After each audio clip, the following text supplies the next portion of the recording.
The Indiana Fever, they've not been in the greatest situation. Caitlin Clark and Stephanie White were having a heated discussion. I think this is a turning point. This could be a little bit of a weird one because apparently, and I heard this from more than one person. A furious altercation in the courtroom recently went viral. Coach Stephanie White and Caitlin Clark got into a heated argument. But Stephanie White, I'll say it again, you are a pure bum of a coach. Trash. I've never thought that I would be saying this. The Indiana Fever needs to fire Stephanie White. Stephanie White is not going to change. Stephanie White's style of coaching is not for Caitlin Clark. According to Midham sources, Clark eventually had enough and spoke up. Was she mistaken, though? Please leave a 100% in the comments section right now if you are riding with Caitlin. Let's examine the specifics of what transpired. Caitlin Clark is obviously the reason why everybody's watching the WNBA. She's the reason why all these fans are tuning in. Nobody on this team sets screens. What started the whole dispute? Several spectators at the game have reported that after halftime, Caitlin Clark and Coach Stephanie White got into a furious argument. Caitlin Clark and Stephanie White were having a heated discussion at halftime. I think this could be a little bit of a weird one. Why? Because Clark had had enough of teammates ignoring her and not passing the ball to her. According to reports, she requested Coach White to bench Kelsey Mitchell and other players because they were keeping her off the floor. Caitlin Clark told White to sit Kelsey Mitchell and Howard because they don't pass. Could be true. Caitlin went to tie her shoe. It was more than a rumor. The annoyance was evident in Clark's body language, taking a defensive stance. She was basically walking back on defense. She essentially walked back on defense every time Tasha Howard had the ball. When other players possessed the ball, she would tie her shoes in mid-possession and would not even look at them. At the end of the third quarter, Natasha Howard wasted the possession and genuinely looked Clark off.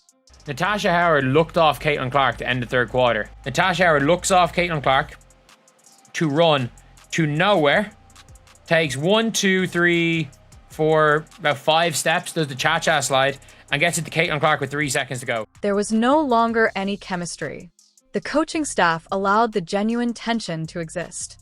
Clark had a clear message. Take them out if they refuse to participate in team basketball. To be honest, she was right. Every single good thing that has happened to your organization is because of number 22. Let's be clear about this. The issue isn't Caitlin Clark. She is the answer. Caitlin Clark, a young basketball star for the Indiana Fever, is among the best in the world. Her basketball IQ is quite high. She sees the game 2 steps ahead and doesn't merely play it. And the game opens up for everyone when the ball is in her hands and the offense passes through her. The offense is being prioritized to get everybody looks rather than keep the ball in Caitlin's hand. That isn't a viewpoint. There is actual on-court momentum to support that fact. Take a peek at that most recent game's third quarter. The struggle was close for the Fever. Then something changed. Clark remained aggressive despite the fact that her shot was not landing. She shot it more in the second half, judging by how much Caitlin Clark had the ball in her hands. She continued to accelerate. She seized the boards. She was a hard driver. She discovered an open. Teammates such as Sophie Cunningham and Aaliyah Boston. No one else on that floor could have made the reads that she did. As a result, a 4-point game quickly grew into a 17-point advantage in just 6 minutes. They turn it from a 4-point game to a 17-point game, and it's over. 4 to 17 in 6 minutes. It's not luck. That's how Caitlin Clark's timing, cadence, and leadership alter the whole dynamic. The issue is that she is acting in this way despite, not because of, the system. The offense under Coach Stephanie White appears bewildered. Stephanie White destroyed CeCe's game. At this point, it looked like there's a conspiracy against CeCe. Stephanie White under fire by Fever fans. It resembles 2 teams attempting to play simultaneously. On one side, Clark is attempting to start quick breaks, create a basketball movement, and use a contemporary, well-structured team-first approach. Conversely, there are players like Kelsey Mitchell who keep the ball, go ISO, and depend on disputed mid-range shots. Indeed, Mitchell scored 22 points. Let's tell the entire story, though. The majority of those buckets resulted from what the transcript refers to as accidental basketball, in which the ball simply dropped to her. There was mayhem. Randomness was the cause. It couldn't be repeated. Even if that type of shot making might save a possession, your system cannot use it. Tough shot making wins you games when the system fails. But for some reason, Indiana continues to rely on that. Tash Howard looked off Caitlin Clark. She played help side defense on Caitlin Clark. The ISO ball, the hero ball, and the challenging shot system. This is what exacerbates the situation. When Natasha Howard drove away at the end of the third quarter, Caitlin Clark's teammates were aggressively ignoring her. The possession was destroyed. After a few minutes, Howard actually slid over to block Clark, her own teammate, at the rim. Caitlin Clark gets a rebound after playing fantastic defense, by the way. It's not just a misunderstanding. It goes beyond basketball. That is disrespectful. In spite of everything, Clark continued. She pressed the tempo despite being blocked twice and having no shots falling. Nevertheless, she made the correct passes. She continued to play defense. When Caitlin's aggressive, good things happen. Good things happen. That is the essence of leadership under duress. That's the mindset of someone who understands how to succeed. How is the coaching staff reacting then? Both sides are being played. They haven't decided on a persona. The other half of the squad is mired in a one-on-one strategy that drags everyone down, including Caitlin, while the other half is running plays that make sense. As a result, the franchise player became frustrated, the speed slowed, the flow was broken, and possessions were wasted. This has nothing to do with talent, let's face it. Kelsey Mitchell has a lot of talent. Despite Natasha Howard's skill, their playing approaches don't complement Caitlin's. And the team is attempting to balance two realities rather than creating the system around her. That will not be effective. You may either continue to impede her growth while supporting an unorganized, ineffective system, or you can put your trust in Clark to manage the affairs. The weird part comes next. What occurs when you put your trust in her has already been demonstrated. When Caitlin is in charge, the team looks better overall, the ball advances, the defense tightens, everyone gets involved, and the fever goes on runs. That 17-point swing and the momentum in the fourth quarter weren't magic. That was the logic of basketball. Caitlin Clark is a new style of player. Caitlin Clark is the tide that rides all boats. What are we doing then? How many more games will Indiana lose if they don't give their all to the one guy who knows how to win today's match? Everyone doesn't have to move aside for Clark. All she needs is the ball in her hands, structure, and trust. And once she has it, she controls the games rather than merely switching them. The Indiana Fever only require one system, not two. The Caitlin Clark framework. Or not even clearly plays better with Caitlin Clark, who's just kind of a glue player who'll play well with anybody. Sorry. This goes beyond a single disagreement or poor game. In Indiana, a full-fledged locker room split is taking place. A basic conflict between leadership, trust, and playing styles. And Caitlin Clark is at the heart of it all. To be honest, there is a philosophical rift within the group.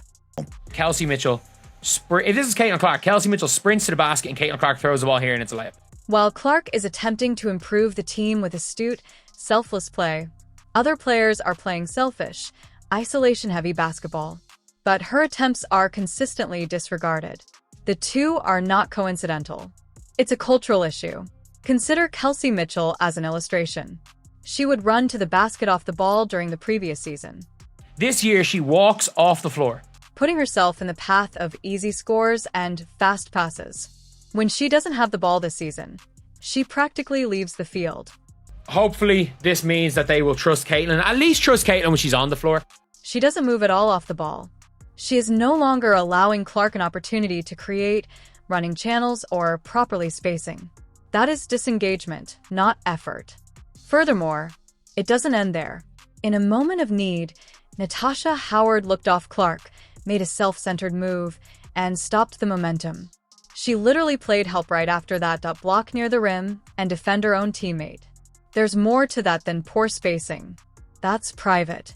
This goes beyond simple gameplay. It has to do with trust or the absence of it. Clark's teammates aren't playing for her, and they're not playing to her skills either. Her body language when she's calling for the ball shows it. Arms extended, prepared to accelerate. They look aside. There is neither distance nor assistance when she drives to the rim. Some of them seem more interested in proving a message than in playing basketball and winning. In all of this, where is the coaching staff? Sitting quietly as the team breaks apart. The Fever's identity has not yet been clearly established by coach Stephanie White. Do they belong to Caitlyn's team? They seem to be caught in the middle right now, which is the worst situation. The changing area is separated. Caitlyn and players like Sophie Cunningham get along well because they comprehend effort, ball movement, and spacing. Others appear more concerned with their own numbers or clutch plays than developing team dynamics. That is a risky scenario, since everything falls apart if your team doesn't trust its point guard. Clark is looking for structure, not ego. She is attempting to guide in order to improve everyone's quality of life. Caitlin Clark has changed the game. She changed it in college and in the WNBA. The country has fallen in love with what we have created. And America, here's the girl next door, all grown up, Caitlin Clark. Caitlin Clark has captivated the nation, breaking scoring records in college and bringing women's basketball to a whole new audience. She is a phenomenon. However, you cannot lead a squad that refuses to follow. Additionally, the longer this gap persists, the greater the chance that Clark's talent will be wasted and the season would be derailed. This is a culture issue, as well as a coaching issue. Additionally, Indiana will lose more than just games if they don't make the necessary corrections quickly. They may even lose their celebrity, along with their identities. But when Caitlyn's on the floor, Caitlyn is the system. You've seen it now.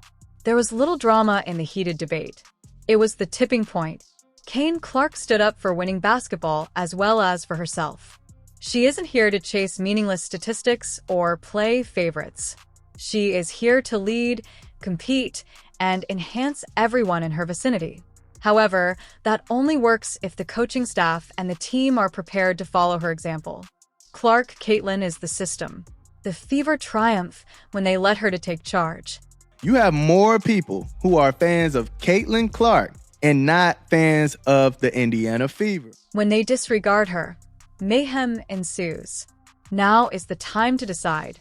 Have faith in Caitlin Clark or continue to stumble through dysfunction. And please leave a 100% positive remark if you're supporting Caitlyn during this entire ordeal. Tell the world that we support Clark, that we recognize the leadership, and that we understand the game.